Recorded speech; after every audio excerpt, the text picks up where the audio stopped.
Hello साथियों, राम राम। आप सभी का हार्दिक स्वागत है। अपने यूपी में दरोगा की वैकेंसी आउट हो चुकी है, जो 12 अगस्त को आउट हुई थी 2025 में। और ये जान के हमें खुशी होगी कि ये वैकेंसी भले 4543 वैकेंसी है, लेकिन ये कितनों का सपना है दरोगा बनना। ये वैकेंसी नहीं, मौका है।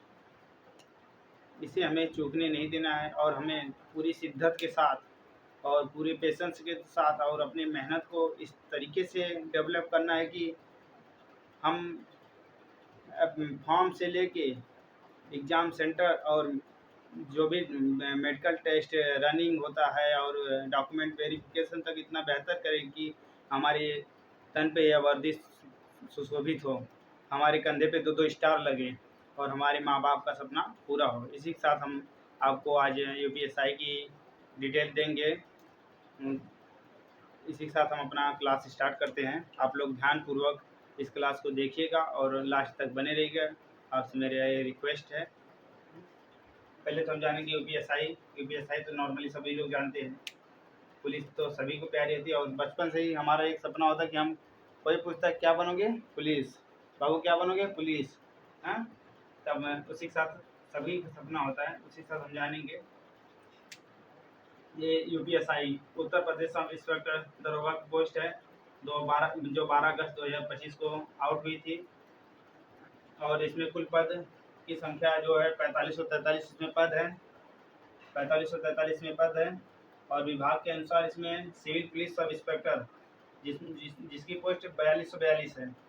सिविल पुलिस सब इंस्पेक्टर किसे कहते हैं? जो नागरिक पुलिस होती है, जो हमारे थानों पे पुलिस होती है, जो फील्डिंग वर्क करती है, थाने पे जो भी मैटर होता है उसको देखती है।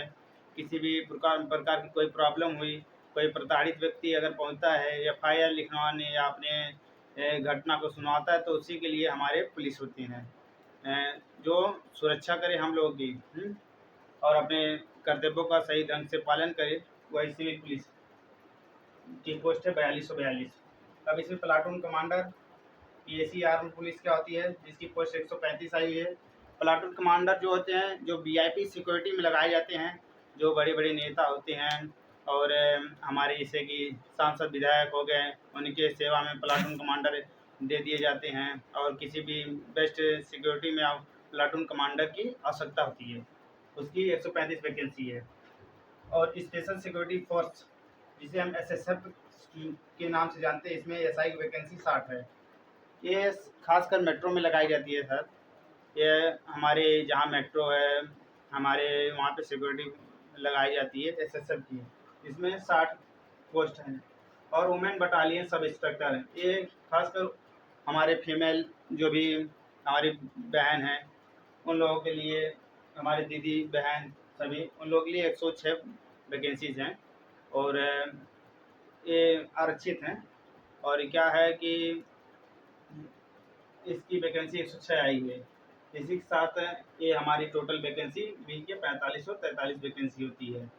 अगर हम काउंटिंग करें, 5 2 7 7 7 7 7 7 6 13, 4 3 7 7 7 6 13, 13 1 14, हाँ, फिर 2 1 3 3 1 4, 1 हासिल 5 और 4, 4543 वैकेंसी। टोटल 4543 वैकेंसी हमारी आउट हुई है 12 अगस्त को।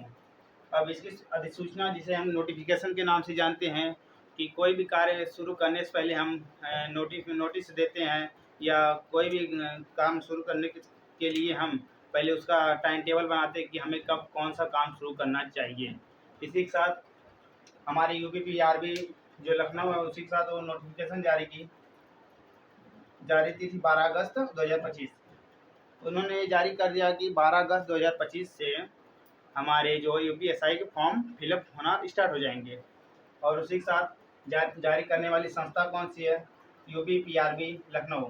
ये हमारे उत्तर प्रदेश लखनऊ पुलिस बोर्ड है, जो सारी वैकेंसियाँ हमारे यहाँ कंडक्ट कराती है। जितने भी यूपी पुलिस के सारी वैकेंसियाँ हो गई, ये यूपी पीआरबी कंडक्ट कराती है। उसी के साथ हम जानेंगे तीसरा पॉइंट, आवेदन तिथि, जिसे हमें एप्लीकेशन डेट्स कहते हैं। एप्लीकेशन डेट्स क्या हो गया? जिसमें हम आवेदन प्रारंभ 12 अगस्त 2025 से स्टार्ट हो गया है। मतलब अपना फॉर्म फिल होना 12 अगस्त 2025 से स्टार्ट हो गया। जिस दिन से नोटिफिकेशन अधिसूचना जारी हुई उसी दिन से 12 अगस्त 2025 से अपना ये फॉर्म फिलअप होना शुरू हो गया। फिर इसकी लास्ट डेट की भी बात कर ली, क्योंकि ये बहुत ही इम्पोर्टेंट माइंडसेट है। क्योंकि हम कभी कभी ऐसा कंडीशन आ जाता है कि हम सोचते हैं कि अभी टाइम है, हम अपना भर देंगे वैकेंसी, लेकिन तो ऐसा टाइम एक बैग आ जाता है कि हमारे ध्यान से वैकेंसी चली जाती है, और हम लास्ट डेट जब आता है तो हमें ध्यान आती है तो हमारे हाथ से मौका छूट जाता है। इसी के साथ हमें बहुत ही ध्यानपूर्वक हमें स्टार्टिंग से एंडिंग तक का डेट याद होना चाहिए, और इसके अंदर ही अपना सारा डॉक्यूमेंट, सारा फॉर्म फिलअप कर लेना चाहिए, जिससे हमें किसी प्रकार की प्रॉब्लम ना हो। तो हमारी अंतिम तिथि 11 सितंबर 2025 है। आज आपकी 20 अगस्त हो ही गया। मैं 20 अगस्त का आज वीडियो बना रहा हूँ, थोड़ा लेट हो गया। आप लोग को जानकारी अगर अच्छी लगी तो आप लोग अपना सपोर्ट कीजिएगा। पात्रता एलिजिबिलिटी शैक्षिक योग्यता क्या मांगी गई है? अपनी एजुकेशन किसी भी विषय से स्नातक ग्रेजुएशन होना चाहिए, और किसी भी यूनिवर्सिटी से आप हो, और किसी भी विषय से किसी भी, चाहे बीएससी हो चाहे बीए हो, लेकिन तो आपको स्नातक होना चाहिए। आप को ग्रेजुएशन कंप्लीट होना चाहिए। 10+2 तो आप लोग ऑलरेडी कंप्लीट रहेंगे, तभी आप लोग ग्रेजुएशन में जाएंगे। इसी के साथ आयु सीमा क्या मांगी गई है? आयु सीमा जनरल EWS के लिए 21 से 31 साल, ये छोट वाला ऐड करके बता रहा हूँ, 21 से 31 साल जनरल और EWS, और OBC SC ST के लिए 31 से 36 साल, ये हमारी एज है।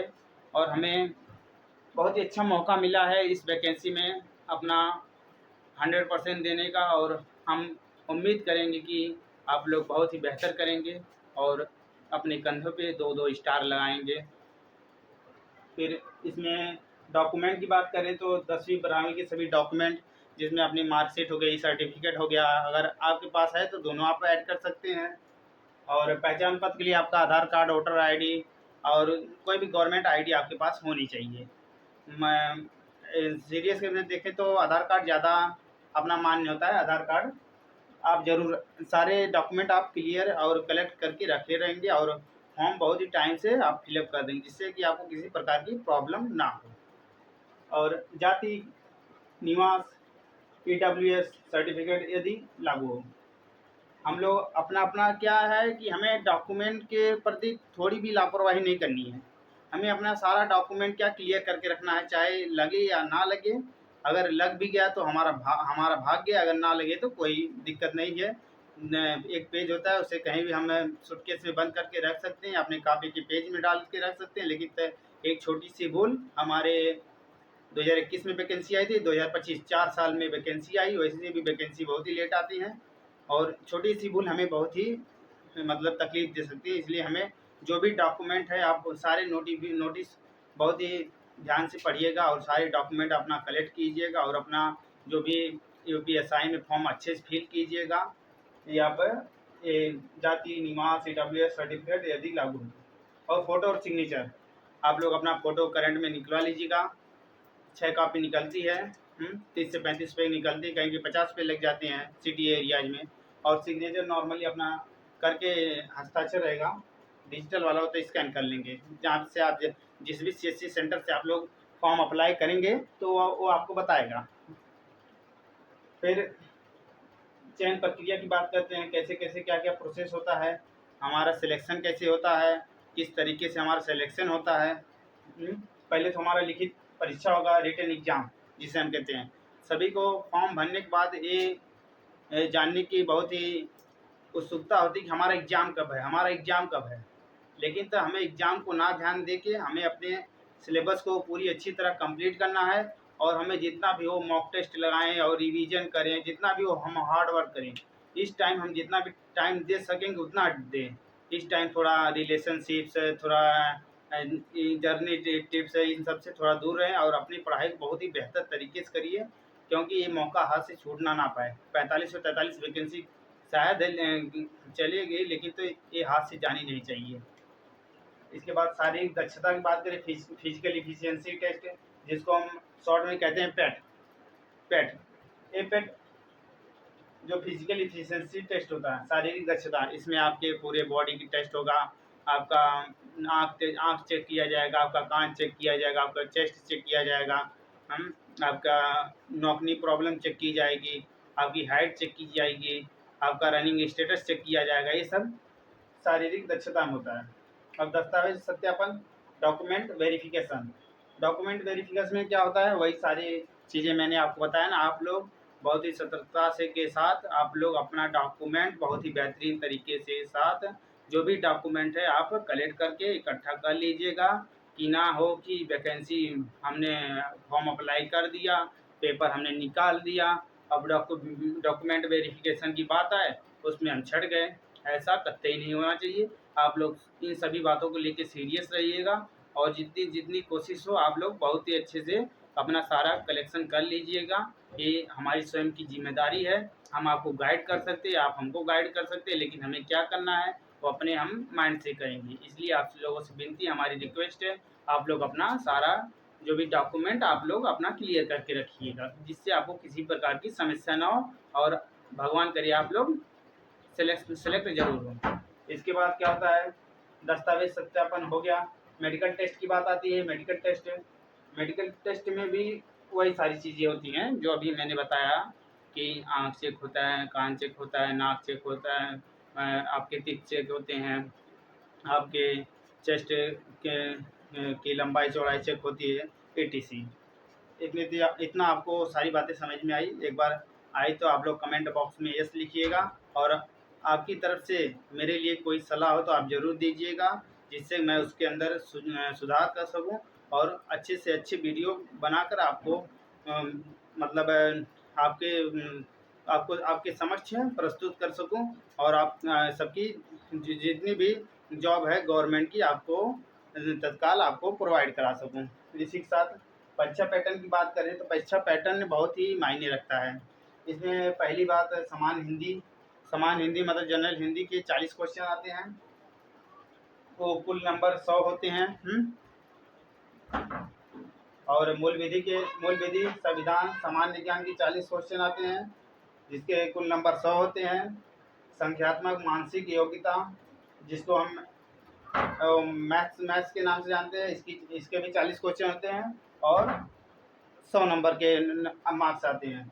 मानसिक अभिरुचि बुद्धिलब्धि परीक्षा, जिसे हम तार्किक परीक्षा या रीजनिंग कहते हैं, जिसके 40 प्रश्न होते हैं, और इसके भी कुल नंबर 100 होते हैं। टोटल मिला के कुल 400 नंबर होते हैं, और टोटल मिला के प्रश्नों की कुल संख्या 160 होती है। आप लोग को यह जानकारी मुझे लग रहा होगा कि अच्छी लगी होगी, और अगर मुझसे कहीं भी किसी भी प्रकार का अगर मिस्टेक हुआ हो पूरे भी बोर्ड में, तो आप बेझिझक आप मुझे कमेंट बॉक्स में गाइड करिएगा, क्योंकि आपका दोस्त अभी फर्स्ट टाइम यूट्यूब पे अपनी नॉलेज को शेयर कर रहा है। आपसे मेरी विनती है, रिक्वेस्ट है कि आप लोग सपोर्ट कीजिएगा, और अपने भाई पे प्यार दुलार बनाए रखिएगा। और एक बात है कि इसकी मैं जो अपने वो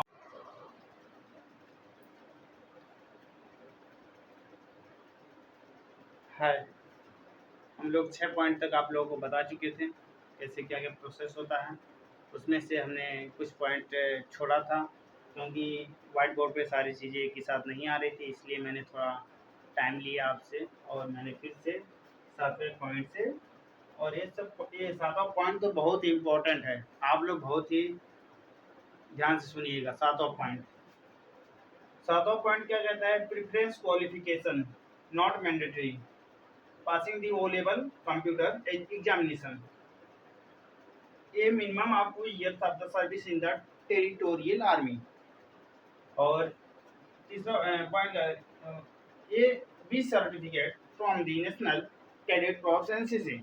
मतलब इसका कहने का मतलब ये है कि सब बहुत लोग इसमें डाउट हो रहे हैं, सबको बहुत ही डाउट हो रहा है कि क्या मेरे पास वो लेवल रहेगा तभी मैं मतलब यूपीएसआई फॉर्म फिलअप कर पाऊंगा, या मेरे पास 2 ईयर्स टेरिटोरियल आर्मी की सर्विस रहेगी उसके तब मैं या फिर फॉर्म फिलअप कर पाऊंगा।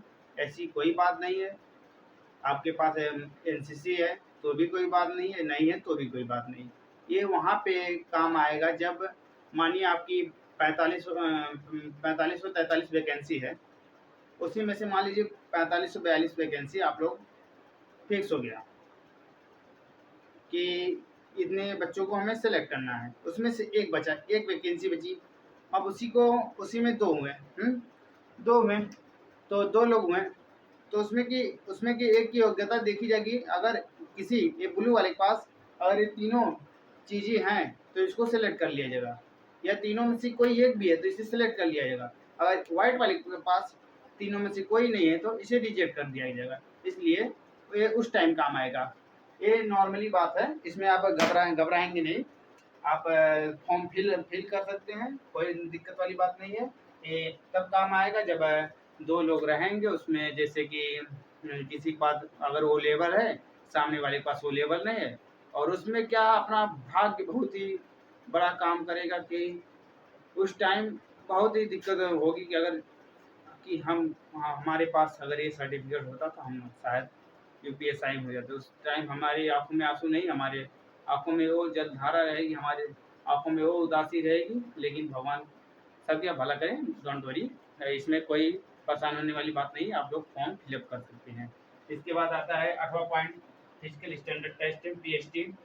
इसमें for male candidate and for female candidate इसमें हाइट और चेस्ट के बारे में बताया जाता है, और कैटेगरी क्या, यू आर ओबीसी एससी के लिए 168 सेंटीमीटर जो हाइट मांगी जाती है, और चेस्ट 79 से 84, 79 हमारा नॉर्मली होना चाहिए, 79 हमारा नॉर्मली चाहिए।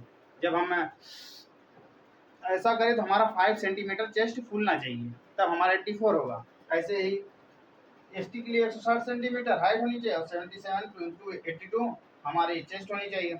और फीमेल कैंडिडेट में क्या होता है, फीमेल कैंडिडेट में ये होता है कि उनकी हाइट मापी जाती है और वेट मापा जाता है, फीमेल कैंडिडेट का चेस्ट नहीं मापते हैं।